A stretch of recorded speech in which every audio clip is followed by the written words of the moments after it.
She used the car window as a mirror, unaware the Mafia boss inside would be her future boss. Before we dive into the story, tell me where in the world you're watching from. And if this story steals your heart, please hit subscribe. Reflection is a dangerous thing, particularly when you are looking at a surface that is not designed to look back. The evening rain in Milan had turned the cobblestones of the Via Monte Napoleone into slick, treacherous mirrors that reflected the burning neon of the high-end fashion boutiques. It was a world of aggressive luxury, a place where the air smelled of ozone, exhaust, and expensive perfume, and it was a world to which Elena Rossi did not belong. She stood on the corner, shivering slightly under the awning of a closed patisserie, clutching a leather portfolio that had seen better days. Her interview clothes were a patchwork of thrift store finds, a pale cream blouse that she had meticulously ironed to hide the thinning fabric at the elbows, and a pencil skirt that was perhaps a season or two out of fashion, but fitted her slender, curvaceous form with a dignity she fought hard to maintain. She was 24 years old, and she was terrified. The wind whipped a strand of her light strawberry blonde hair across her face, sticking to the gloss on her lips. She needed to check her appearance before she walked into the daunting glass monolith down the street for her second interview, but she had left her compact in her other bag. Panic, cold and sharp, spiked in her chest. First impressions were currency in this city, and she was currently overdrawn. Her eyes landed on a vehicle idling at the curb just a few feet away. It was a massive machine, a Rolls-Royce Phantom painted a black so deep it seemed to absorb the streetlights rather than reflect them. The windows were tinted to an impenetrable obsidian. It looked like a monolith, a silent beast waiting in the rain. Assuming the car was empty, or at the very least, that the occupants were too self-absorbed to notice a peasant on the sidewalk, Elena stepped closer.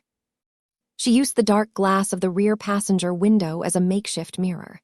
She leaned in, turning her face left and right, checking the line of her jaw and the settling of her powder.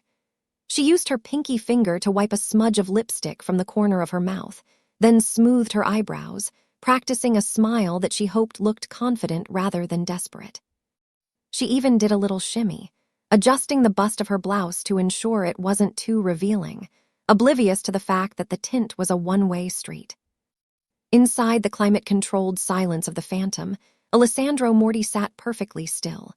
The interior smelled of aged mahogany and the faint, metallic scent of gun oil that clung to his bodyguard in the front seat. Alessandro was 35, a man carved from marble and resentment, wearing a suit that cost more than the apartment building Elena lived in. He had been in the middle of reviewing a dossier on a dock foreman who had been skimming off the top of his shipments, a man who would be dead by sunrise, but the movement outside his window had caught his eye. He watched the woman with the strawberry blonde hair preen against the glass, inches from his face. He could see the fatigue etched around her soft brown eyes, the way her hands trembled slightly as she smoothed her skirt. She was beautiful in a way that was entirely out of place in his world, soft, frantic, and painfully innocent. He watched her adjust her blouse, his dark eyes tracing the curve of her figure with a predatory appreciation that he rarely indulged. Most women who approached him knew exactly who he was. They approached with calculation in their eyes. This woman thought she was looking at a wall. "Signor," his driver, heavy-set and scarred, grunted from the front, reaching for the door handle to shoo her away. "Leave her," Alessandro said, his voice a low rumble that vibrated through the quiet cabin. He didn't look away from the window. He watched as she took a deep breath, steeling herself against some invisible weight, and then turned on her heel to march toward the Morti Global Tower. As she walked away, the heels of her worn shoes clicking a rhythmic tempo on the wet pavement, Alessandro felt a strange, cold pull in his chest. "Find out who she is. I want to know why she looks like she is marching to her execution." Elena made it to the reception desk of Morti Global with 3 minutes to spare. The lobby was a cavern of white marble and steel, designed to make anyone earning less than 7 figures feels instantly insignificant. She gave her name to a receptionist who looked like she had been generated by an AI, perfect and cold, and was directed to the top floor. The elevator ride made her ears pop, the numbers climbing higher and higher until the doors slid open to reveal a waiting area that overlooked the spires of the Duomo. "Signorina Rossi," a sharp-voiced assistant beckoned her, Mr. Morty will see you now." Alina frowned. She had been told she was interviewing with the HR director, a Signora Bianchi. She didn't know who Mr. Morty was, though the name was plastered on the side of the building. She assumed he was a distant figurehead, not someone who conducted interviews for executive assistants. Her stomach gave a nervous lurch as she was ushered through double mahogany doors into an office that was larger than her entire apartment. The room was dimly lit, illuminated mostly by the floor-to-ceiling windows that offered a panoramic view of the storm rolling over Milan. Behind a massive desk of dark would sat a man who seemed to darken the room simply by occupying it. He did not stand when she entered. He remained seated, his fingers steeped together, his eyes locked on her with an intensity that made her breath hitch in her throat. He was devastatingly handsome, with slicked-back dark hair and a jawline that could cut glass, marred only by a thin, jagged white scar that ran from his ear to his chin. "Sit," he commanded. It wasn't a request. His voice was deep, textured like velvet dragged over gravel. Alina sat, clutching her portfolio so hard her knuckles turned white. "Good evening, Mr. Morty. I was under the impression I would be meeting with Signora Bianchi." "Plans change," Alessandro said, his eyes scanning her face. He recognized the lipstick. He recognized the slight fray on her collar. He saw the poverty she was trying so desperately to hide, and it fascinated him. "I prefer to handpick the people who will be in my immediate orbit. Efficiency is paramount to me, Signorina Rossi, as is discretion." Alina nodded, trying to keep her voice steady. "I assure you I am very discreet, my previous employer bankrupted his firm and is currently awaiting trial for tax evasion," Alessandro finished for her, picking up a single sheet of paper from his desk. He didn't even look at it. He recited the information while looking at her. "You stayed until the very end, organizing his files even when the paychecks stopped coming. Loyalty or stupidity?" "Professionalism," Alina corrected, a spark of defiance lighting up her brown eyes. She wouldn't let him bully her, even if he was the most intimidating man she had ever met. "I don't leave a job unfinished." Alessandro's lips twitched, a almost smile. It didn't reach his eyes. "Professionalism. Is that what you call it? Tell me, Alina, may I call you Alina? Do you often find yourself unprepared for the situations you walk into?" "I prepare meticulously," she lied, thinking of the hours she had spent memorizing the company's public stock history. "Do you?" Alessandro stood up then. He was taller than she expected, well over 6 feet, his broad shoulders filling out the impeccable cut of his black suit. He walked slowly around the desk, moving with the silent, fluid grace of a large cat. He stopped in front of her chair, leaning back against the edge of his desk, crossing his arms over his chest. "And yet, you carry a portfolio that is falling apart, and you stop to check your makeup in the windows of strange cars on the street." Alina froze. The blood drained from her face, leaving her pale. Her eyes widened as she looked up at him, the memory of the black car crashing into her mind. The tint, the silence. That was you." "My car windows are tinted, Alina, not opaque," he said softly, his voice dropping an octave. He leaned down slightly, invading her personal space. She could smell him now, clean rain, expensive tobacco, and something masculine and dangerous. "I saw everything. The lipstick, the shimmy, the fear." Alina wanted the floor to open up and swallow her whole. She had preened like a peacock in front of the CEO of the company she was trying to join. "I apologize, Mr. Morty. I didn't realize. I shouldn't have." "No," he interrupted, his gaze dropping to her lips for a fraction of a second before snapping back to her eyes. "You shouldn't have. It shows a lack of situational awareness. In my business, situational awareness is the difference between success and failure." "I can learn," she whispered, her voice barely audible. She needed this job. Her father's debts were a noose tightening around her neck every day. If she didn't get this salary, she would lose the apartment and the collectors would come for her next. "Please, I am a fast learner. I work hard. I don't ask questions." Alessandro watched her. He saw the desperation radiating off her like heat. It was exactly what he needed. A woman with options would ask questions about the late-night meetings, the erratic schedule, the men with bulges under their jackets who came and went. A woman with no options would do as she was told. But there was something else, too. When she had looked into the window of his car, she had looked at him without knowing he was there. She had stripped away the artifice. He wanted to see that again. "The job pays 3 times the market rate," Alessandro said, nomming a figure that made Alina's head spin. "But the hours are absolute. You belong to the company. You belong to me from the moment you walk in until the moment I dismiss you. No holidays, no sick days, and total silence about what happens within these walls. Do you accept?" Alina looked at him. She saw the danger in his eyes, the cold steel that warned her to run. But she also saw the check that would save her life. "I accept." "Good," Alessandro said. He turned and walked back to his chair, dismissing her presence as easily as he had summoned it. "You start tomorrow at 6 a.m., don't be late. And Alina." She paused at the door, her hand on the brass handle. "Yes, Mr. Morty." He looked up, his eyes gleaming in the dim light. "Next time you want to fix your lipstick, use a real mirror. I prefer to watch you when you know I'm looking." Alina fled the office, her heart hammering against her ribs like a trapped bird.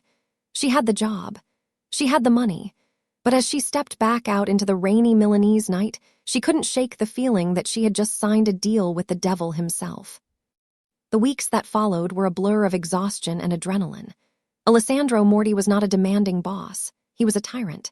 He expected perfection, and he expected it instantly. Alina learned to navigate his moods, which shifted like the tectonic plates beneath the city. Some days he was the icy corporate raider, destroying competitors with a phone call. Other days, the office was closed to everyone but men with thick necks and scars, and the air was thick with tension and cigar smoke. On those days, Alina sat at her desk outside his door, typing mundane emails while muffled shouting echoed from within. She kept her head down. She paid off the first installment of her father's debt. She bought a new coat. But she could feel Alessandro's eyes on her constantly. He watched her when she poured his espresso. He watched her when she bent down to file documents. It wasn't sexual harassment, exactly. It was something heavier. It was a weight. He was studying her, analyzing her, waiting for her to crack. It was a Tuesday night, nearly midnight, when the first crack appeared.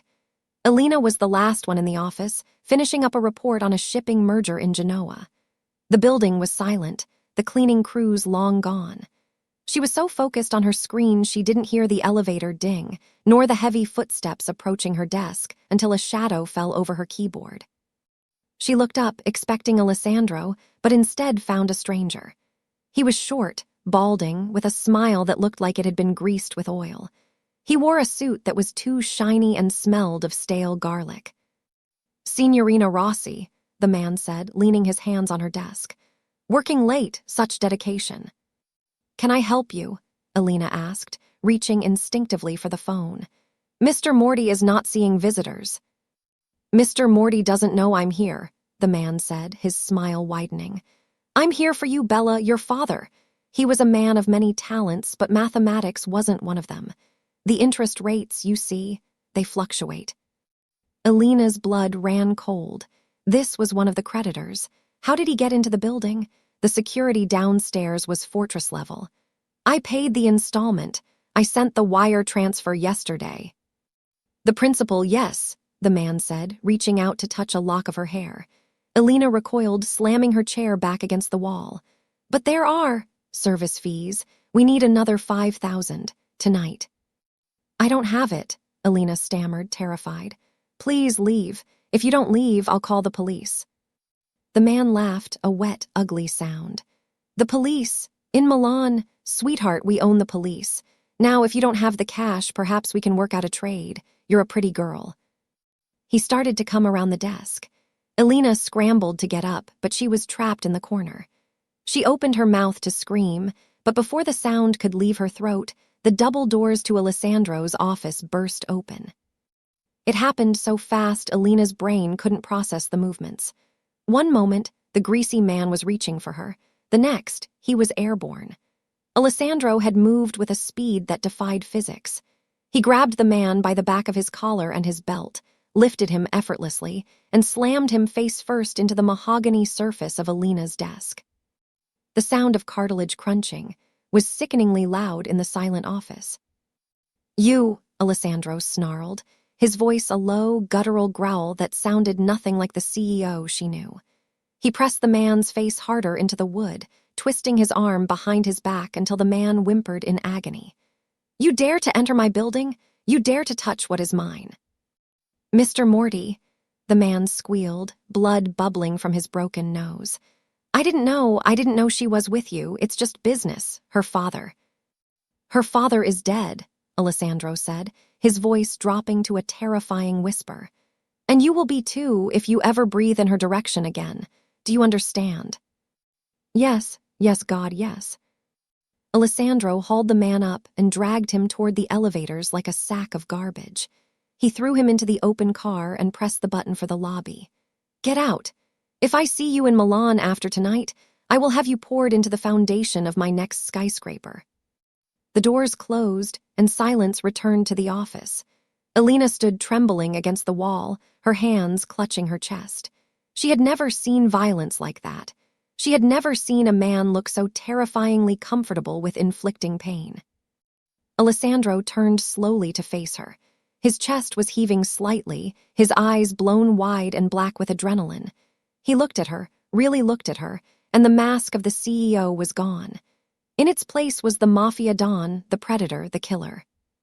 "Are you hurt?" he asked, his voice rough. Elena shook her head, unable to speak. Tears pricked at the corners of her eyes, a reaction to the shock. Alessandro crossed the distance between them in 2 long strides. He didn't touch her, but he stood close enough that she could feel the heat radiating off him. He reached out, his hand hovering near her face, then gently, with surprising tenderness, he tucked the strand of hair the man had touched behind her ear. "Why didn't you tell me?" he asked. I didn't want to be a burden," she whispered. "It was my problem." "Nothing is just your problem anymore, Elena," he said, his thumb brushing against her cheekbone, wiping away a stray tear. "You work for me. You are under my protection. That means no one touches you. No one looks at you. No one breathes near you unless I allow it." "Who are you?" she asked, her voice trembling. "You're not just a CEO." Alessandro stared at her, the silence stretching between them. He could lie. He could spin a story about private security and corporate espionage. But looking into her brown eyes, seeing the fear and the trust warring within them, he found he didn't want to lie. "No," he said softly, "I am not." He leaned in, his face inches from hers. The air between them crackled with a sudden, overwhelming electricity. The violence of the moment had shifted into something else, something raw and urgent. Elena knew she should push him away. She knew he was dangerous. But as he looked at her, she didn't feel like prey. She felt like the only precious thing in the world. "Go home, Elena," he said, pulling back abruptly, the mask sliding back into place. "My driver is downstairs. He will take you. Do not come in tomorrow. Rest." "Alessandro," she said, using his first name for the first time. He paused, his back to her. "Thank you." He didn't turn around. "Don't thank me yet. You have no idea what you've just walked into." He walked into his office and shut the door. Elena stood alone in the hallway, her heart pounding, knowing that her life had just irrevocably changed. She had walked into the lion's den, and the lion had just decided to keep her. The morning sun over Milan did not bring warmth. It brought a clarity that was sharp, clinical, and utterly unforgiving. Elena Rossi stood before the cracked mirror in her small bathroom, splashing cold water onto her face, trying to wash away the memory of the sound, the wet, sickening crunch of cartilage against mahogany. It had been 12 hours since Alessandro Morti had nearly killed a man in front of her, and yet, when she closed her eyes, she could still see the terrifying stillness of his expression. It wasn't the violence that haunted her most, it was the efficiency. A man who shouts and rages is a man losing control, but Alessandro had been perfectly, lethally composed. He was a weapon she had inadvertently triggered, and now, standing in the silence of her tiny apartment above the flower shop, she felt the heavy, suffocating weight of his protection. When she descended the narrow, creaking staircase to the street level, she expected the usual chaotic symphony of the morning commute, scooters buzzing like angry wasps, the smell of espresso and diesel, the hurried rush to the metro. Instead, She found silence and a wall of polished black steel. The Rolls-Royce Phantom was parked directly in front of the shop, its massive frame taking up the entire loading zone. A man she didn't recognize stood by the rear door, not the driver from the night before, but a younger man with eyes that constantly scanned the rooftops and the alleyways. He wore an earpiece and a suit that struggled to conceal the bulk of a shoulder holster. "Signorina Rossi," he said, opening the door before she had even crossed the sidewalk. It wasn't an offer, it was a directive. "Mr. Morty insists." Elena hesitated, her hand tightening on the strap of her bag. The neighbors were watching. Mrs. Gherardi from the bakery across the street was peering through her blinds, and the old men playing cards at the cafe had stopped mid-deal. In her world, getting into a car like this didn't mean you were lucky, it meant you were owned. But she remembered the lone shark, the threat, and the look in Alessandro's eyes. Resistance, she realized, was a luxury she could no longer afford. She slid into the leather interior, the door ceiling shut with a heavy thud that cut off the outside world completely. The drive to the Morty Global Tower was smooth and silent. Elena sat stiffly in the center of the seat, feeling like an imposter in a world of hand-stitched leather and walnut trim. She wasn't just an executive assistant anymore. She was something else, something undefined and dangerous. When she arrived at the office, the shift in the atmosphere was palpable. The receptionist, usually dismissive, greeted her with a nervous, wide-eyed reverence. The security guards nodded at her, their hands clasping behind their backs. It was as if an invisible mark had been placed upon her forehead, a sigil that warned everyone, "Do not touch. Property of the king." She reached the top floor to find the heavy double doors of Alessandro's office closed. The red light on his phone console was blinking, "Do not disturb." Elena moved to her desk, her hands trembling slightly as she organized the morning correspondence, but her eyes kept drifting to the closed doors. She could hear voices from within, not shouting, but low, intense murmurs. They were speaking Italian, but not the crisp, business-standard Milanese she was used to. It was thicker, faster, the vowels clipped and hard. Sicilian. Hours passed. The tension in the outer office grew so thick it felt like humidity. Around noon, the doors finally opened, and 3 men walked out. They were not corporate lawyers or logistics partners. They were older, dressed in suits that were expensive but dated, with hard faces weathered by the southern sun. They looked at Elena as they passed, cold, appraising stares that made her skin crawl. One of them, a man with silver hair and a heavy gold ring, paused and nodded to her, a gesture of mocking respect, before disappearing into the elevator. "Elena." Alessandro's voice came from the open doorway. He was standing in the threshold, leaning against the frame. He had discarded his jacket, and his white dress shirt was unbuttoned at the collar, the sleeves rolled up to reveal forearms corded with muscle. He looked exhausted, but the intensity in his eyes was undimmed. He didn't look like a CEO who had just concluded a board meeting. He looked like a general who had just negotiated a truce. "Come in," he said, turning back into the room. Elena picked up her notepad and followed him. The office smelled of cigar smoke and that lingering, metallic scent of danger. Alessandro walked to the window, looking out over the city, his back to her. "Did you sleep?" he asked, his voice low. "No," Elena admitted, standing near the door. "Did you?" "Sleep is a waste of time when the wolves are circling," he replied, turning to face her. He walked over to the small bar in the corner and poured 2 glasses of amber liquid. He held one out to her. "Drink, it will steady your nerves." "It's noon, Mr. Morty." "It's always midnight somewhere, Elena, and call me Alessandro when we are alone. I think we are past the formalities of Mr. after last night." She took the glass but didn't drink. "Who were those men?" Alessandro took a long swallow of his whiskey, his eyes never leaving hers. "Associates, family friends, men who ensure that the ships leave the ports in Palermo and arrive in Rotterdam without complications." "You're Mafia," she said. The words hung in the air, heavy and absolute. She hadn't meant to say it so bluntly, but the exhaustion had eroded her filter. Alessandro didn't flinch. He didn't deny it. He set his glass down on the desk with a deliberate click. "Mafia is a word the newspapers use to sell copies. I am a businessman, Elena. I deal in leverage, protection, and logistics. Sometimes that involves contracts. Sometimes it involves other methods. The world is not black and white. It is gray, and I own the gray. He walked around the desk and stood in front of her, close enough that she could see the gold flecks in his dark irises. Does that frighten you? Yes, she whispered. It terrifies me. Good, he said, his voice dropping to a rough velvet purr. Fear keeps you sharp. Fear keeps you alive. But you do not need to fear me. I told you last night you are under my protection. That means the monsters under your bed answer to me now. And who protects me from you? The question was bold, perhaps reckless. Alessandro's expression darkened, his jaw tightening as the scar stood out in stark relief against his skin.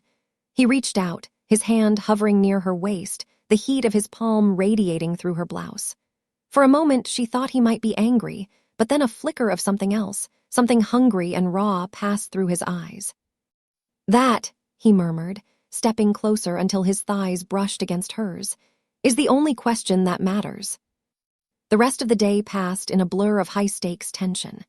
Elena worked mechanically, her mind constantly replaying the moment of closeness in his office. She was terrified of him, yes, but there was a magnetic pull she couldn't deny.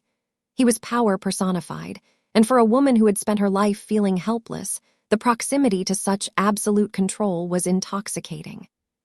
She found herself watching him when he wasn't looking, tracing the lines of his shoulders, the way his hands moved when he signed documents. He was a predator, but he was beautiful. By evening, a storm had rolled in off the Alps, lashing the glass walls of the tower with sheets of rain. The office emptied out until it was just the two of them again, isolated in the glass castle above the city. Elena was packing up her bag when Alessandro emerged from his office, shrugging on a heavy black trench coat. I'm driving you home, he announced. The driver is downstairs, Elena said, clutching her purse. You don't have to. Enzo is handling a situation in the warehouse district, Alessandro cut in. And I do not trust anyone else with you tonight, not after yesterday. The man I disciplined has brothers, stupid, vengeful brothers. Come. He didn't wait for an answer. He walked to the private elevator, expecting her to follow. And she did. She followed him down to the underground garage where a different car waited, a sleek, low-slung Aston Martin, darker than the night itself. This was not a car for being driven in, this was a car for driving. The ride was aggressive. Alessandro drove with a focused intensity, weaving through the rain-slicked streets of Milan with a skill that spoke of high-speed chases and evasive maneuvers. The engine growled low and deep, vibrating through the chassis. They didn't speak. The silence was charged, electric with the things that couldn't be said. Elena watched his hands on the leather steering wheel, his knuckles white, his profile illuminated by the flashing streetlights. When they pulled up to her apartment building, the street was dark. The street lamp on the corner had been shattered, the glass glittering on the wet pavement like diamonds. Alessandro killed the engine, but he didn't unlock the doors. He sat there, staring out at the darkened storefront of the flower shop, his body tense. You can't stay here, he said quietly. It's my home, Alessandro, Elena replied, though her voice wavered. It's all I have. It's a trap, he corrected, turning to look at her. It's a flimsy door with a cheap lock in a neighborhood where a scream can be ignored for hours. Rixai's brothers know where you live. They know you are the reason their brother is currently eating through a straw. I can't afford anywhere else, she said, the shame of her poverty burning her cheeks. I am saving every euro to pay off the debt. I don't have a penthouse or a fortress. Money, Alessandro scoffed, as if the concept offended him.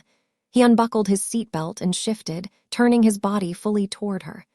The space in the sports car was intimate, forcing them into a proximity that made it hard to breathe.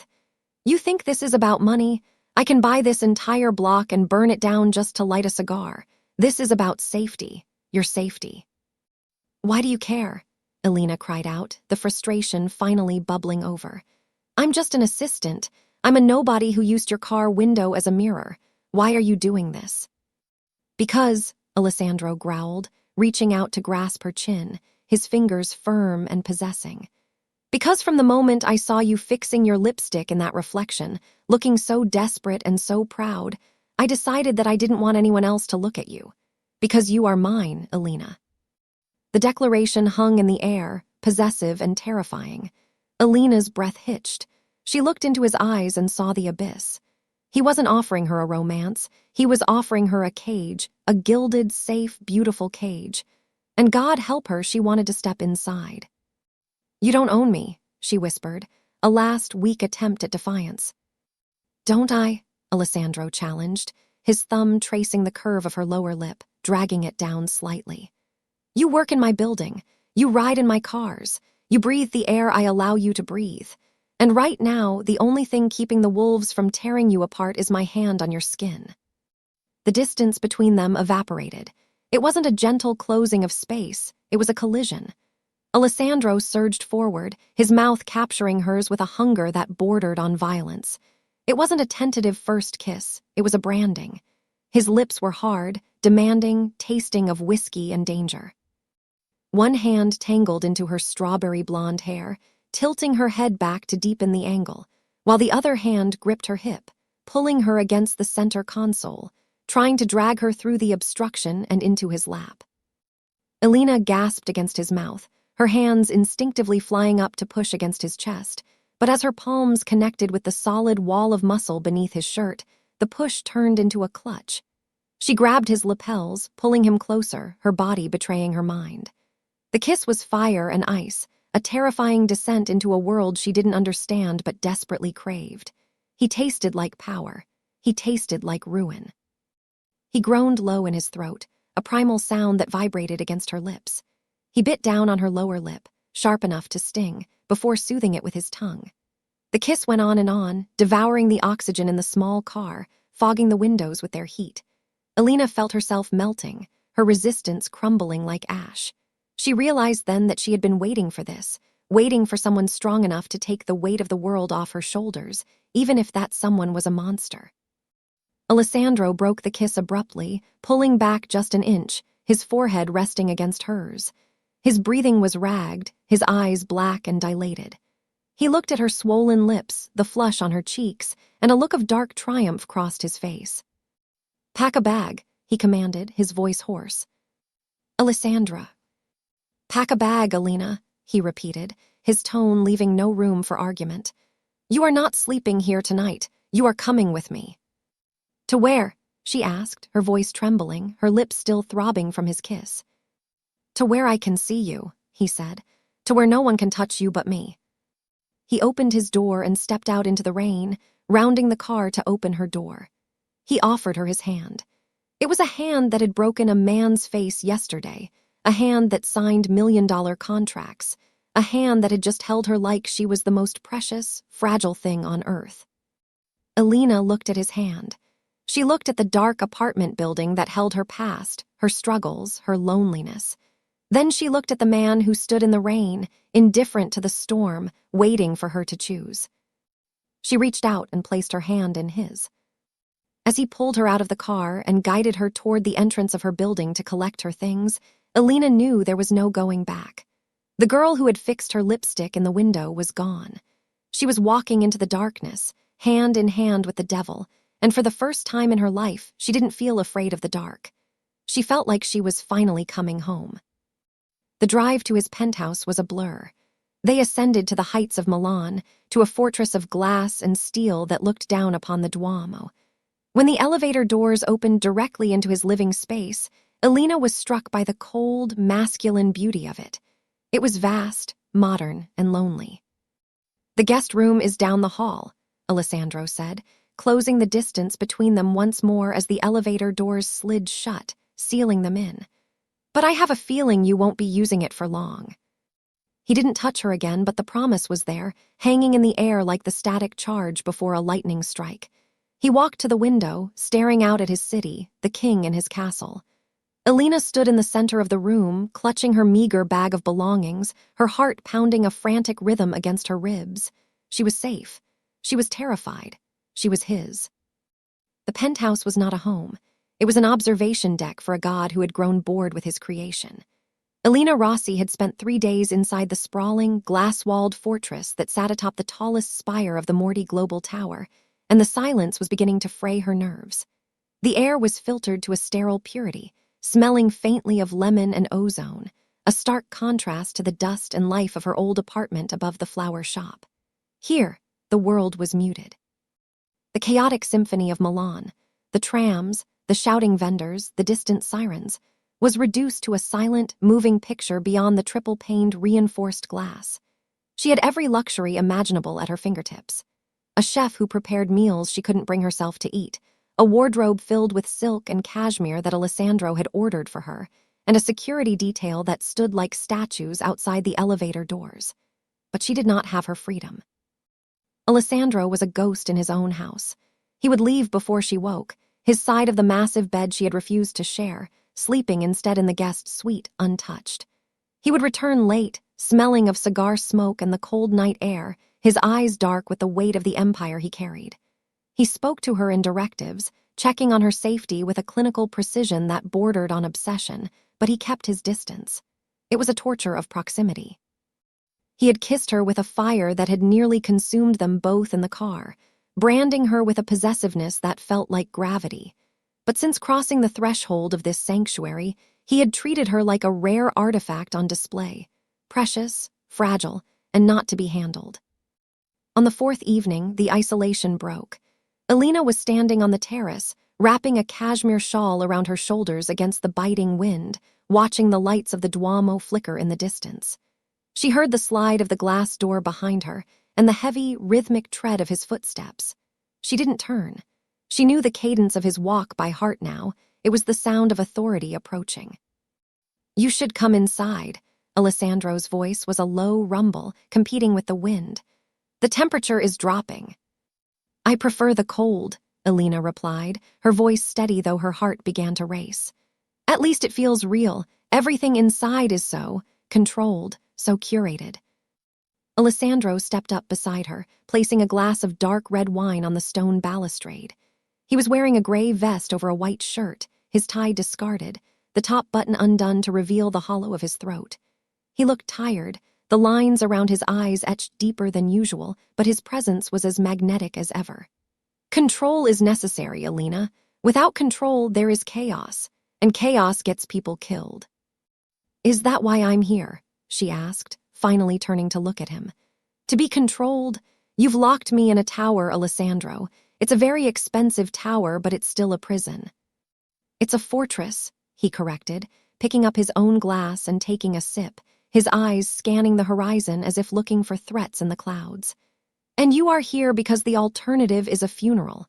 Rixai's brothers are not men who forgive debts or insults. They are hunting for you.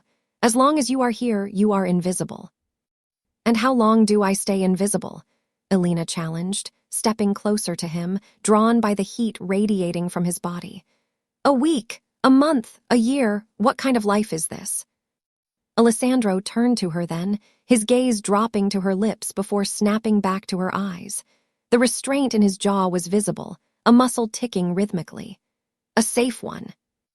The moonlight caught the side of his face, illuminating the jagged white scar that ran from his ear down to his jawline. It was a brutal mark, a disruption of his otherwise perfect features. Elena had stared at it many times, but she had never dared to ask. Tonight, with the wine warming her blood and the frustration of her confinement boiling over, the questions slipped out. "Who gave you that?" she whispered, lifting a hand.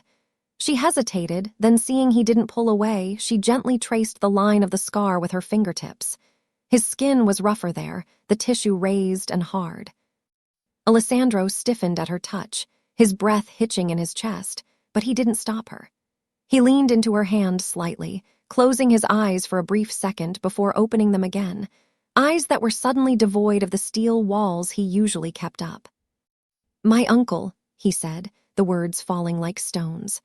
"Lorenzo, the man who taught me how to tie a tie, the man who sat at my father's table every Sunday for 20 years. Elena's hand stilled against his cheek. "He hurt you." "He tried to kill me," Alessandro corrected, his voice devoid of emotion, which made the story even more terrifying. "I was 22. My father had just passed, and I was set to inherit the logistics empire. Lorenzo didn't want a boy running the family business. He invited me to a dinner to celebrate my succession. A private toast, just the two of us. He took a long drink of wine, the memory playing out behind his dark eyes. He hugged me with one arm and drove a steak knife toward my throat with the other. He wanted to make it look like a drunken brawl. He missed the artery by 2 millimeters.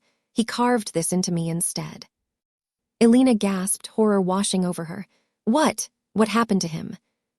Alessandro looked at her and the mask slipped entirely. For a moment she saw the predator, the beast that lived beneath the suit. I didn't call the police, Elena. We don't call the police. I pulled the knife out of my own face and I finished the dinner. Then I took everything he had, his money, his properties, his reputation. I left him alive, penniless in a gutter in Naples. He died of exposure 2 years later, but the lesson he taught me, that stayed. What lesson? That betrayal never comes from your enemies, Alessandro said, covering her hand with his own and pressing it harder against his scar. It comes from the people you love, the people you let inside the walls. That is why I built this tower, Elena. That is why I control everything. Because if I let my guard down, even for a second, the knife comes back. The vulnerability of the confession stunned her. This man, who commanded armies of loyal soldiers and moved billions of euros across oceans, was terrified of trust. He was a boy bleeding at a dinner table, determined never to bleed again. And yet, he had let her in. He had brought her into his sanctuary. "You let me in," she whispered. "Yes," he murmured, his thumb stroking her palm. "I did, and that terrifies me more than any bullet." Before the moment could deepen, before Elena could bridge the gap and kiss the scar that defined him, a sharp chirping sound shattered the atmosphere. It was Elena's cell phone, sitting on the patio table where she had left it. Alessandro released her hand instantly, the spell broken. He moved to the table, his movements sharp and efficient. He didn't hand her the phone, he looked at the screen. His expression hardened into a mask of cold fury. "Who is Marco?" he asked, the temperature in the air dropping 10 degrees. Elena felt the blood drain from her face. My ex-fiancé. He left me 2 years ago when my father got sick. I haven't heard from him since." "He seems to think you have unfinished business," Alessandro said, sliding the phone across the table to her. "Read it." Elena picked up the phone with trembling fingers. The message was from an unknown number, but the tone was unmistakably Marco's, whiny, desperate, and manipulative. "I saw you getting into the Morty car. I know who you're working for, Elle. I know what kind of monster he is. I have photos of you, too. The press would love to know that Morty Global is sleeping with the help while laundering money. Meet me at the old cafe in Brera. Tonight. Or I send everything to the newspapers. I want 50,000 euro. Elena felt sick. Marco had always been weak, a man who crumbled at the first sign of hardship, but she had never thought him capable of this. He was trying to blackmail the most dangerous man in Milan, using her as the leverage. I have to stop him," Elena stammered, panic rising in her chest. "If he goes to the press, the scrutiny, the police." "The police are not the concern," Alessandro said, his voice deadly calm. He took the phone from her hand and slipped it into his pocket. "The concern is that a cockroach has crawled out of the woodwork and believes he can negotiate with a lion." "Alessandro, please," Elena grabbed his arm. "Don't kill him. He's an idiot. He's desperate, but he doesn't deserve to die." Alessandro looked down at her hand on his arm, then up to her face. His eyes were unreadable. "You plead for him, the man who abandoned you, the man who is now trying to sell your reputation for cash." "I plead for you," she said, her voice fierce. "I don't want his blood on your hands because of me. I don't want you to confirm everything he thinks you are." Alessandro studied her for a long moment. He saw the fear in her eyes, not for herself, but for his soul. It was a novel sensation. No one had ever tried to save him from his own nature before. "Get your coat," he commanded. "Where are we going?" "To the cafe in Brera," he said, turning toward the elevator. "You want to handle this? We will handle it, but we will do it my way." The drive to the Brera district was silent.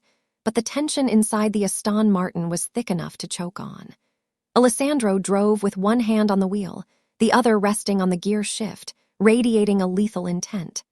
When they arrived at the small, dimly lit cafe where Alina and Marco used to meet for coffee in simpler times, the street was strangely empty.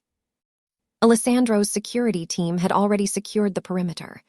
Two large men in trench coats stood by the entrance, nodding as Alessandro approached with Alina on his arm. The cafe was empty of customers. The owner had been paid to close early. In the center of the room, sitting alone at a small table, was Marco. He looked exactly as Alina remembered him, handsome in a superficial way, with weak chin and shifty eyes. He was nervously tapping his foot, checking his watch.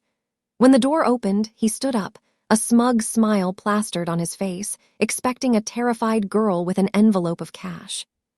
The smile vanished when he saw Alessandro Morti. Alessandro did not shout. He did not run. He walked into the cafe with the slow, crushing inevitability of a glacier. He pulled out a chair for Alina, waited for her to sit, and then took the seat opposite Marco. He placed his hands on the table, fingers steeped, and stared. Mr. Morti," Marco stammered, sweating profusely. I didn't expect." "You expected a girl you could bully," Alessandro said, his voice soft, conversational. "Instead, you got me. I believe you wanted to discuss a transaction." Look, it's nothing personal," Marco said, trying to regain some bravado, glancing at Alina. "Alina knows I have debts too, and she's living the high life now, right? I just want my cut. For the silence. You're a businessman, you understand the value of silence." Alina looked at Marco, really looked at him, and realized she felt nothing but disgust. He was small, he was petty, and he was trying to sell her out. "Silence is indeed valuable," Alessandro agreed. He reached into his jacket pocket. Marco flinched, expecting a gun. Instead, Alessandro pulled out a single, thin file folder and slid it across the table. "What is this?" Marco asked. "This is your life, Marco," Alessandro said. "Open it." Marco opened the folder. His hands shook as he flipped through the pages. This is my bank account, my employment record, my lease." Alessandro corrected. "As of 10 minutes ago, your bank accounts have been frozen for suspected fraud. Your landlord has received an eviction notice due to a violation of safety codes. I own the building, by the way. Your employer has received a very interesting dossier regarding your embezzlement of company funds. You are fired." Marco turned pale, the paper shaking in his hands. You can't do this." "I can do anything," Alessandro said, his voice dropping to that terrifying whisper. "I can delete you, Marco, not with a bullet but with a pen. I can make it so that you cannot rent a room, buy a loaf of bread, or board a train in this country ever again." "Alina," Marco cried out, looking at her with wide, panicked eyes. "Help me tell him to stop." Alina looked at the man she had once thought she loved. She saw the cowardice. She saw the betrayal. And then she looked at Alessandro, the man with the scar, the man who was destroying a life to protect hers without shedding a drop of blood. "You left me, Marco," Alina said, her voice steady and cold. "You left me when I was drowning, and now you try to drown me again. No." She turned to Alessandro. "I'm done with him." Alessandro nodded slowly. He stood up, towering over the seated, shivering man. "You have 24 hours to leave Milan. You have a one-way ticket to Bangkok in your email. If I see you in Italy again, if I hear your name whispered in the same zip code as Alina, the next time I won't use a pen." Alessandro offered his hand to Alina. She took it, rising from the table with a dignity she hadn't known she possessed. They walked out of the cafe, leaving Marco staring at the ruins of his life in the file folder. Back in the car, the silence was different. It wasn't tense anymore. It was heavy with a shared understanding. Alessandro didn't start the engine immediately. He turned to Alina, his expression guarded. "I could have killed him," he said quietly. "It would have been easier, cleaner." "Why didn't you?" Alina asked. "Because you asked me not to," he replied, looking at his hands on the wheel, hands that had chosen mercy of a sort for her sake. "And because he isn't worth the stain on my soul. You are the only thing that matters, Alina. I will burn the world to keep you safe, but I will try. I will try to leave the ashes behind if that is what you want." Alina reached out and touched his face, her thumb resting on the scar again. She realized then that the wound wasn't just on his skin, it was in his heart. He was a man desperate for loyalty, a man who protected because he had never been protected. "I don't want ashes, Alessandro," she whispered, leaning across the console. "I just want you." She kissed him then, not with the frantic desperation of the first time, but with a slow, deliberate claiming. She kissed the corner of his mouth, then the line of his jaw, and finally she pressed her lips softly against the scar on his cheek. It was a gesture of acceptance, a sealing of a pact. She accepted his darkness, and in return he gave her his loyalty. Alessandro let out a shuddering breath, his arms coming around her, pulling her close, burying his face in the crook of her neck. For the first time, the Mafia boss held her not as a possession, but as a lifeline. The past had returned, the wound had been revealed, and instead of pushing her away, it had bound them together in a knot that not even his enemies could untie. But as they sat there in the dark, safe for the moment, Alina knew that the price of this promise was coming. The Calabrese family was still out there, and they would not be dispatched with a simple file folder. The real war was just beginning. The price of loving a king is that you become a target for every usurper looking to take the throne. For 3 weeks, Alina Rossi lived in the eye of the hurricane, a suspended reality where danger and devotion were so tightly braided they became indistinguishable. The penthouse above Milan had transformed from a cage into a sanctuary, a world of soft lighting, high thread count sheets, and the constant, heavy presence of Alessandro Morti. They had fallen into a rhythm that felt deceptively domestic, a waltz played out on the edge of a cliff. He taught her how to load a magazine into a semi-automatic pistol with the same patience he used to show her how to decode the shipping manifests of his legitimate businesses. He showed her the map of his empire, the intricate web of logistics that moved goods from the docks of Genoa to the markets of Berlin, explaining that power was not just about violence, but about being the blood in the veins of the economy. But beneath the silk sheets and the shared espressos on the terrace, the tension was coiling like a spring.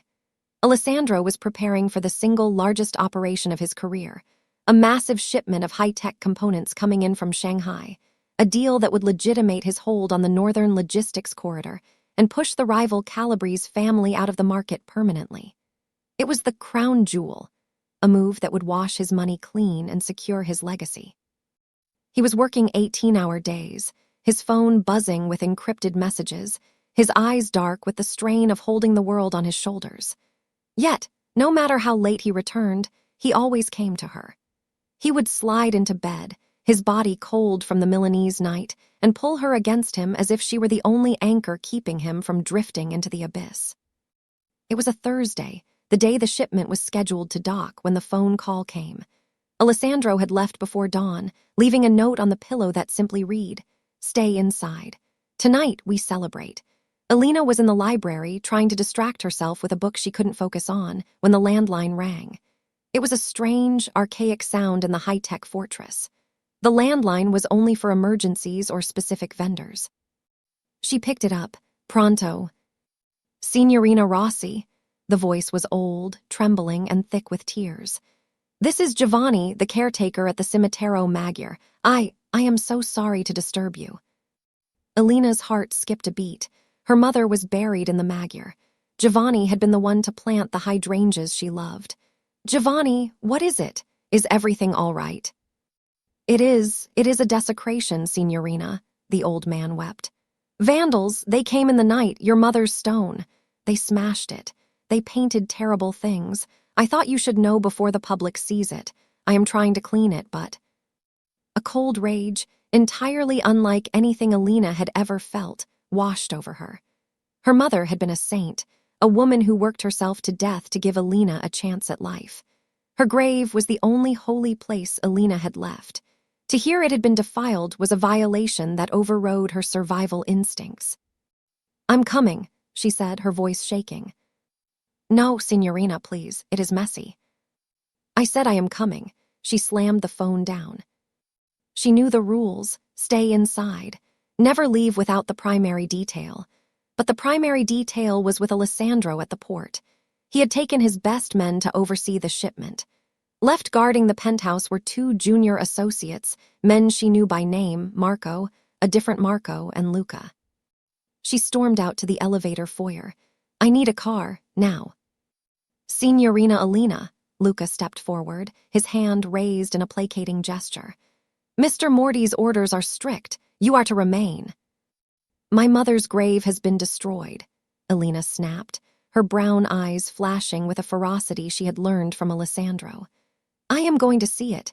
You can either drive me and do your job as protection, or I can take a taxi and tell Alessandro you let me walk out alone. Choose." The guards exchanged a nervous glance. They were terrified of Alessandro, but they were also terrified of failing to protect her. If she left alone and something happened, they were dead men. If they went with her, at least they had control. "We take the armored SUV," Luca conceded, tapping his earpiece. "I'll drive, Marco rides shotgun, but we make it quick, Signorina, in and out." The drive to the cemetery was a blur of gray skies and wet pavement. Alina sat in the back, twisting her hands together, a sick feeling of dread pooling in her stomach. She wasn't sure if the dread was for her mother's grave or the fact that she had disobeyed the one command Alessandro had given her. Stay inside. But grief is a blinder. It narrows the world down to a single point of pain. The Cimitero Maggiore was vast and silent, a city of the dead under the weeping sky. The SUV crunched over the gravel paths, winding deep into the older section where the trees hung low and heavy with rain. They pulled up near the section where her mother rested. There was no one there. No Giovanni, no cleaning crew, just the rain and the silent stones. "Wait here," Luca said, drawing his weapon and stepping out first. He scanned the perimeter, his movements professional but tense. "Clear. Stay close to the car, Signorina." Alina stepped out into the drizzle.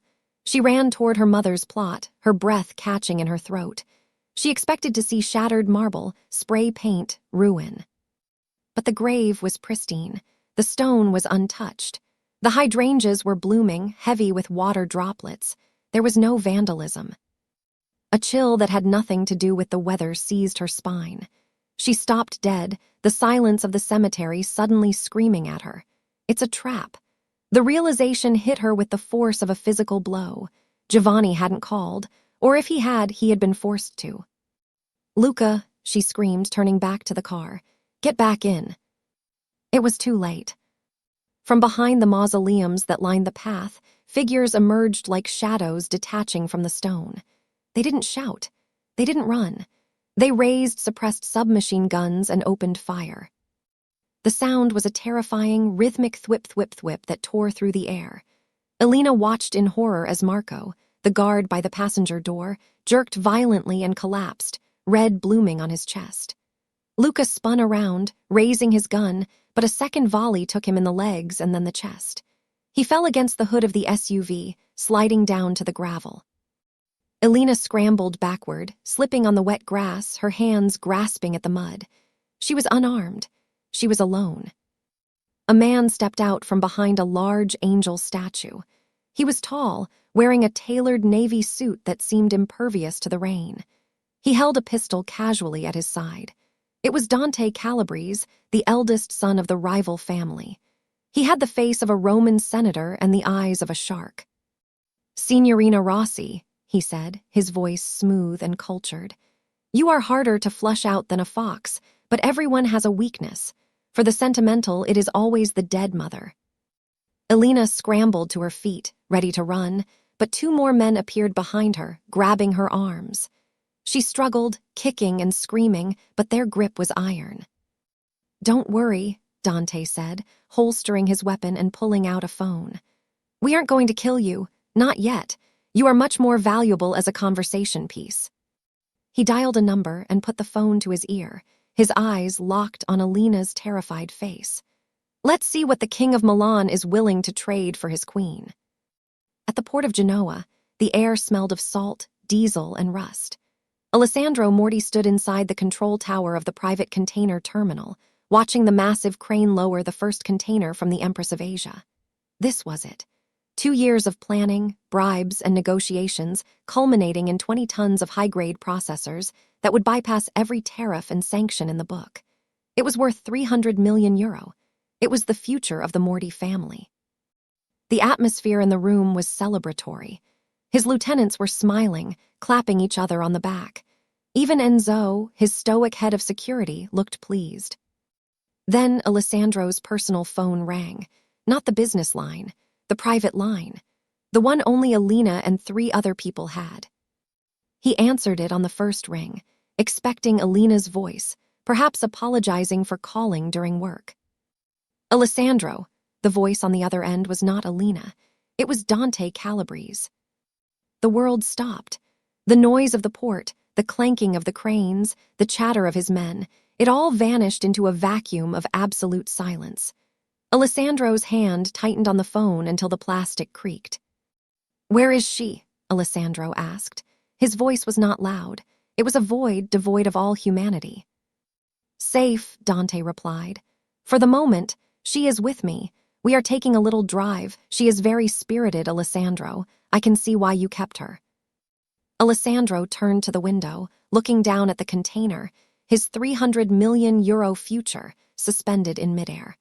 "What do you want, Dante?" "I want the shipment," Dante said simply. "All of it. I want you to order your men to stand down. I want you to open the gates and let my trucks take the containers. And then I want you to burn the records." "If I do that, the family is finished," Alessandro said, his eyes tracking the movement of the crane.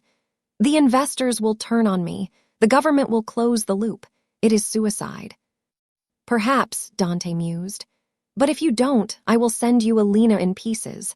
I'll start with those pretty brown eyes. You have 5 minutes to decide, the shipment or the girl." The line went dead. Alessandro lowered the phone. He stood there for a heartbeat, staring at his reflection in the glass of the control tower. He saw the man he had spent 35 years building, the ruthless, untouchable boss who sacrificed everything for power. And then he saw the man who had slept with his head on Alina's chest, the man who had found peace for the first time in his life. "Boss," Enzo stepped forward, sensing the shift in the air. "What is it?" Alessandro turned to his men. "The Calabrese have Alina." A collective gasp went through the room. They knew what she meant to him. "They want the shipment in exchange," Enzo asked, his face grim. "Boss, if we give them this, they win. They will own Milan. We will be at war with no resources." Alessandro looked at Enzo. He looked at the container. He looked at the empire he had built from blood and bone. "Let them have it," Alessandro said. "Sir," Enzo looked at him as if he had spoken in tongues. "I said let them have it," Alessandro roared, the controls snapping. He drew his gun, checking the chamber with a violent rack of the slide. "Open the gates. Let their trucks in. Let them take every single crate. I don't care about the chips. I don't care about the money." "But boss, the reputation." "My reputation is that I keep what is mine," Alessandro snarled. "And she is mine. Trace the call, get the location. We are going to get her back. And when we do, I am going to paint the streets with Calabrese blood." "The trace puts them at the old slaughterhouse district," a tech analyst shouted from the back, typing furiously. "Moving north." "Leave the shipment," Alessandro commanded, kicking open the door of the control tower. "Everyone on me, we hunt." The scene at the slaughterhouse was a nightmare of rust and rain. The Calabrese convoy had stopped in an abandoned industrial yard, waiting for the confirmation that the shipment had been handed over. They had dragged Alina into one of the derelict processing buildings, tying her to a chair in the center of a room that smelled of old iron and death. Dante stood over her, a cruel smile on his face. "He gave it up," he said, checking his phone. "I must admit I am surprised. I thought Alessandro Morty was a man of logic to trade an empire for a woman. It is romantic and stupid." Alina looked up at him, her lip bleeding where one of the guards had struck her. "He's going to kill you," she whispered. "He's going to kill all of you." "He is broken," Dante laughed. "Without that shipment, he is nothing." The laughter was cut short by the sound of an engine roaring, not the approach of a car, but the sound of a vehicle accelerating to ramming speed. the wall of the slaughterhouse exploded inward. The armored nose of Alessandro's Aston Martin, followed by 2 SUVs, smashed through the corrugated metal and brick, showering the room in debris and dust. The car spun 180 degrees, the tires screaming on the concrete, and came to a halt, acting as a shield between the Calabrese gunmen and Alina. Before the dust could settle, the doors flew open. Alessandro stepped out. He wasn't wearing body armor. He wasn't taking cover. He walked into the gunfire like a wraith. He raised his weapon and fired with terrifying precision. Bang, bang, bang. 3 Calabrese men dropped before they could even raise their rifles. The room erupted into chaos. Enzo and the Morty security team poured out of the SUVs, laying down a wall of suppression fire that forced Dante and his remaining men to scramble for cover behind the rusted machinery. Alessandro didn't stop moving. He walked through the hail of bullets, his eyes locked on Alina. A bullet grazed his shoulder, tearing through his suit jacket and spinning him slightly, but he didn't even flinch. He corrected his stance and fired again, taking out a man who was aiming at Alina. He reached her chair. He didn't say a word. He holstered his gun and pulled a knife from his belt, slashing the ropes that bound her wrists and ankles. "Alessandro," she sobbed, falling into his arms. He caught her, crushing her against his chest with one arm while he raised his gun again with the other. "I have you," he growled into her hair. "I have you." "Morty," Dante screamed from behind a steel pillar. "You fool, you lost everything. The trucks are leaving the port. You are the king of nothing." Alessandro looked toward the voice. His face was streaked with dust and blood, his own and others. He looked like a demon rising from the pit. "I have everything I need," Alessandro yelled back. He raised his gun and fired at a hanging chain above Dante's position. The chain snapped, sending a massive, rusted industrial hook swinging down like a pendulum. It smashed into the pillar, collapsing a section of the catwalk onto Dante, burying him under a ton of steel and concrete. The remaining Calabrese men, seeing their leader fall, broke and ran. Enzo's men cut them down or let them flee into the night. The battle was over in minutes, but the war had shifted. Alessandro led Alina out of the ruins, shielding her body with his own until they were safe in the back of the SUV. He sat heavily on the leather seat, the adrenaline crash hitting him. Blood was soaking the left side of his shirt. "You're hurt," Alina cried, pressing her hands against the wound on his shoulder. "Oh God, Alessandro, you're bleeding." "It's nothing," he said, his voice raspy. He reached up and covered her hands with his grip weak but desperate. "Are you all right? Did they touch you?" "I'm fine," she wept.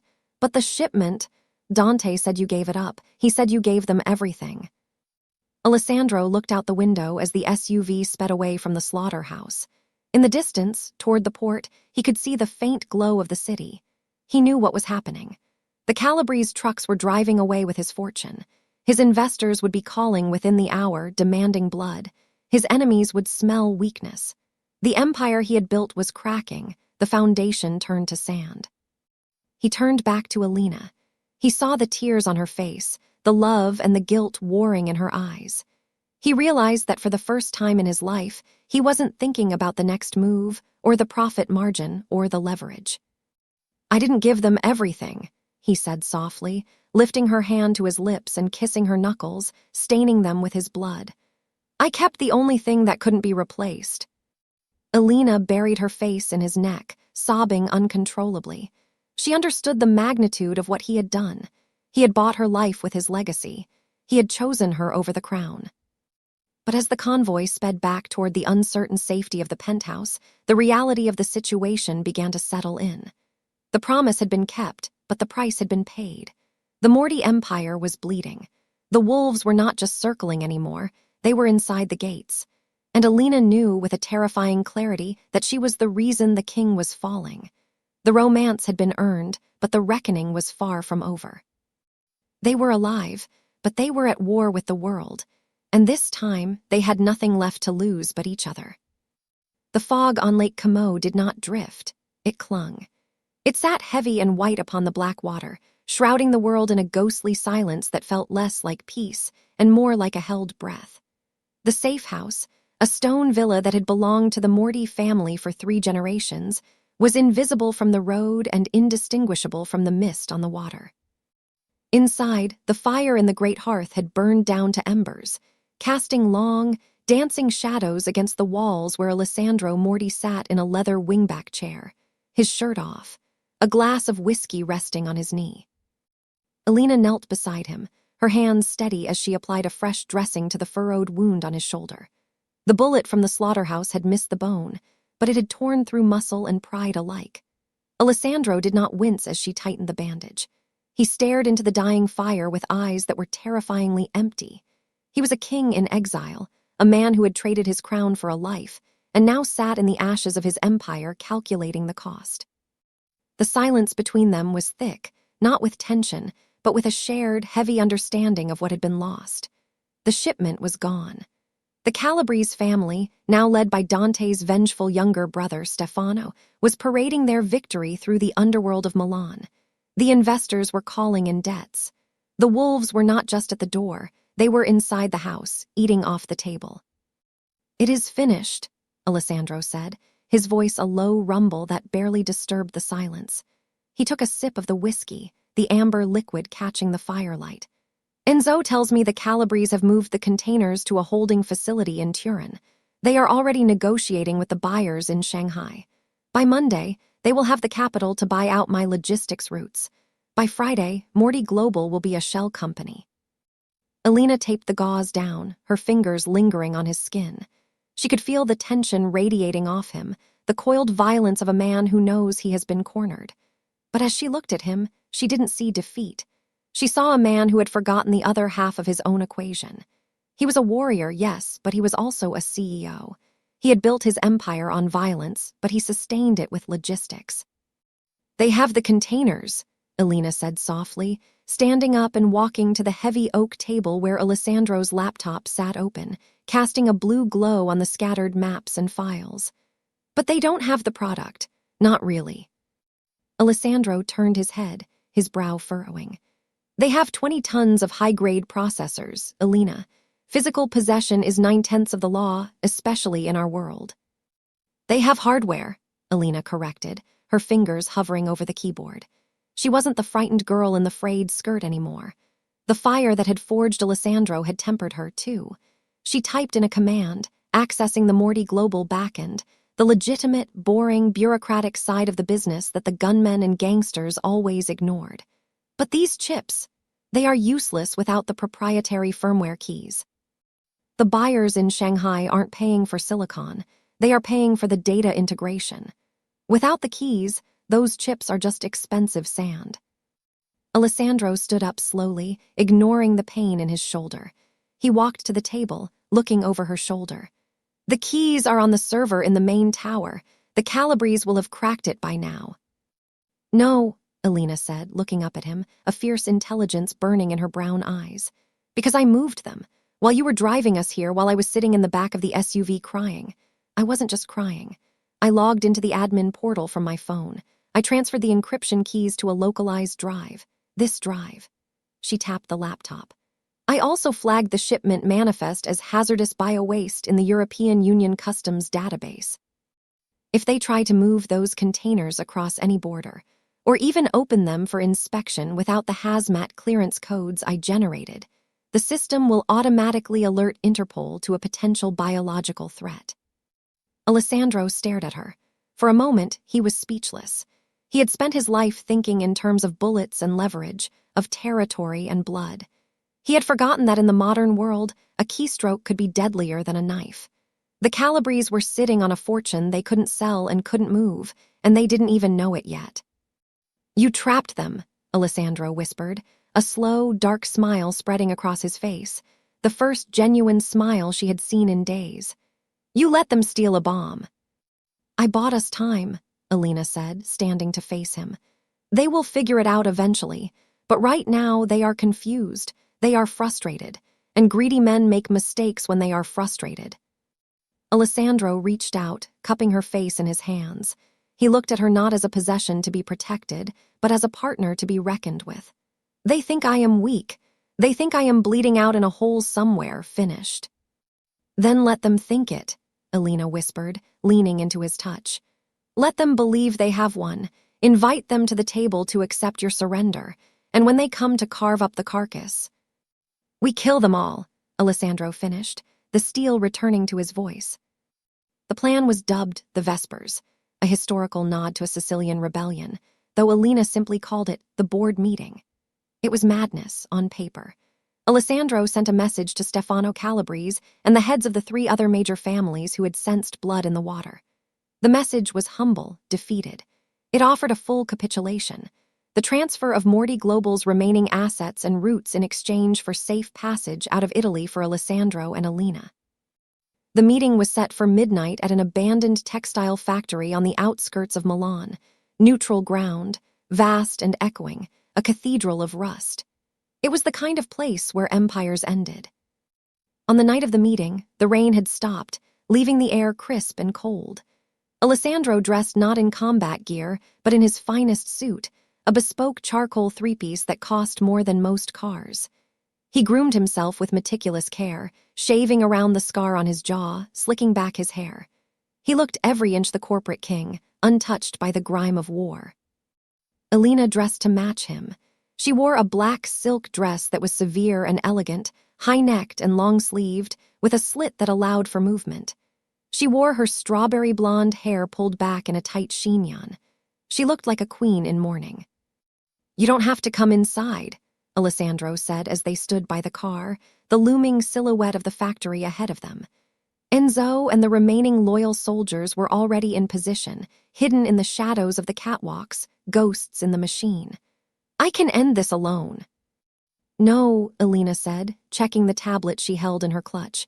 "You need me to unlock the assets. That is the bait. If I am not there, they will suspect a trap. Besides," she looked up at him, her eyes hard and clear. "I started this in your office. I am finishing it." They walked in together. The main floor of the factory had been cleared, a single long table set up in the center under the glare of portable floodlights. Seated on the other side were 12 men. Stefano Calabrese sat in the center, a man younger and more volatile than his brother Dante, wearing a flashy white suit that looked ridiculous against the industrial backdrop. He was flanked by his lieutenants and the heads of the allied families. They were drinking champagne, laughing, their weapons sitting carelessly on the table. When Alessandro and Alina emerged from the shadows, the laughter died down, replaced by sneers of triumph. "The great Alessandro," Stefano mocked, spreading his arms wide. "Look at him, coming to beg for scraps." Alessandro pulled out a chair for Alina, waited for her to sit, and then took his seat opposite Stefano. He did not look at the other men. He focused entirely on the Calabrese leader. "I am here to conclude our business, Stefano. You have the shipment. You have the leverage. I am here to give you the keys." "The keys," Stefano spat. "We tried to move the containers this morning. The system locked us out. Hazardous waste. Really, Morty, a petty trick." "A security measure," Alessandro said smoothly. "One that only I and my associate here can override. You want the 300 million. You need us to type in the codes. Once we do, the money flows to you and we leave. Those are the terms." "Or," Stefano said, pulling a heavy revolver from his waistband and setting it on the table, "I put a bullet in your leg, and then I let my men have some fun with your pretty assistant until she types whatever I want." The threat hung in the air, heavy and rancid. Alina didn't flinch. She placed the tablet on the table and powered it on. The blue light illuminated her face. "You could do that," Alina said, her voice projecting clearly through the silent factory. "But the biometric security on this tablet requires a pulse and a steady hand. If my heart rate elevates beyond a certain threshold, say, from fear or pain, the system enters a lockdown mode that wipes the encryption keys permanently. The chips become bricked. You lose 300 million euro instantly." It was a lie, a magnificent, bold-faced lie, but Alina delivered it with the icy calm of a seasoned CFO. Stefano hesitated. He looked at the tablet, then at Alina, then at the greed in the eyes of his allies. 300 million was a lot of money to gamble on a bluff. "Fine," Stefano sneered. "Type the codes, transfer the ownership, then get out of my city." Alina began to type. The sound of her fingernails on the screen was the only noise in the cavernous room. Alessandro sat perfectly still, his hands folded on the table, watching the men opposite him. He was counting. He was waiting. "Transferring customs clearance now," Alina said, "releasing the hazmat hold, and initiating the transfer of the logistics routes." A ping sounded on Stefano's phone, then another. Then every phone at the table began to buzz and chirp. The men scrambled to check their devices, expecting notifications of wealth. "What is this?" one of the Allied bosses shouted, staring at his screen. "My accounts, they are frozen." "Mine too," another yelled. "Zero balance, what the hell is going on?" Stefano looked at his phone, his face draining of color. "Morty, what did you do?" "I didn't do anything," Alessandro said, his voice dropping to a low, lethal growl. He stood up slowly. "Alina did.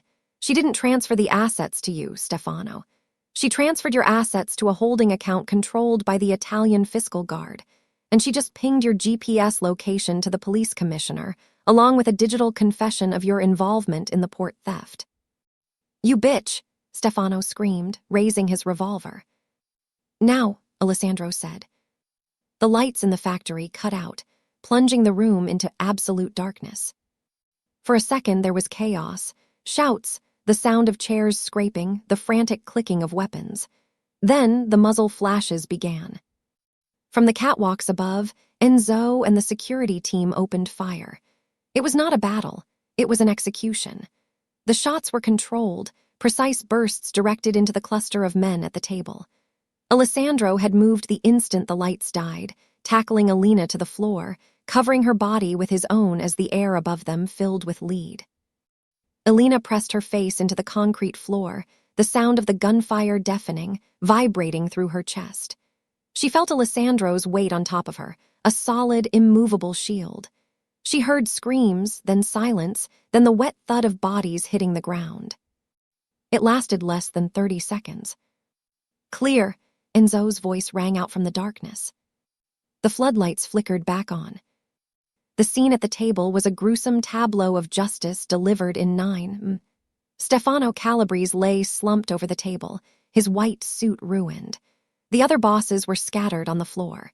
It was a massacre, a decapitation of the entire Milanese underworld in one stroke. Alessandro stood up, pulling Alina with him. He checked her quickly, his hands running over her arms and shoulders. "Are you hurt?" "No," she breathed, looking at the carnage. She felt a wave of nausea, but she pushed it down. This was the world she had chosen. "Is it over?" Alessandro looked at the bodies of his enemies. He walked over to where Stefano lay, picked up the revolver the man had threatened Alina with, and emptied the cylinder onto the floor. "The Calabrese are gone. The alliances are broken. There is no one left to challenge us." He turned to Enzo, who was descending from the catwalks. "Clean this up. Make it look like an internal dispute, a deal gone wrong." "Yes, boss." Alessandro took Alina's hand. "Let's go home." The drive back to the city was different this time. The silence wasn't heavy, it was serene. The storm had passed. They returned to the Morty Global Tower, entering through the private garage. The building was quiet, the glass walls reflecting the city lights that now belonged, indisputably, to Alessandro Morty. They went up to the penthouse. The cleaning crews had removed the traces of their hasty departure days ago. It was pristine again, a castle in the sky. Alessandro walked to the bar and poured 2 drinks. He didn't hand one to Alina immediately. He stood looking out at the skyline, the Duomo glowing in the distance. He looked like a man who had conquered the world but was afraid to turn around. "On the desk," Alessandro said, gesturing to the heavy mahogany workspace. "There is an envelope." Alina walked over. The envelope was thick, creamy paper with the Morty seal. She opened it. Inside was a plain ticket to New York City, first class, one way. There was also a deed to an apartment in Manhattan and a bank book with a balance that would allow her to live in luxury for the rest of her life. "What is this?" she asked, her voice trembling. "Freedom," Alessandro said, turning to face her. "You did what no one else could do, Alina. You saved the Empire, you saved me. You have paid your debt 1,000 times over. You have seen the darkness. You have seen the blood. You don't belong in this world. You are too good for it. He took a step toward her, his expression pained. Go to New York. Start over. Find a man who doesn't have a target on his back. Find a life where you don't have to flag shipping manifests to avoid biological warfare alerts. Be happy. Alina looked at the ticket. She looked at the deed. It was everything a sane person would want. It was safety. It was peace. It was an exit strategy from hell. She looked at Alessandro. She saw the scar on his jaw, the weariness in his eyes, and the terrifying loneliness that he wore like a cloak. She realized that he was trying to push her away because he loved her enough to save her from himself. He was offering her the light because he believed he was destined for the dark. But she also knew the truth. She wasn't the girl who had looked in the car window anymore. She had tasted the power. She had felt the thrill of the trap snapping shut. She had stood in the line of fire and hadn't run.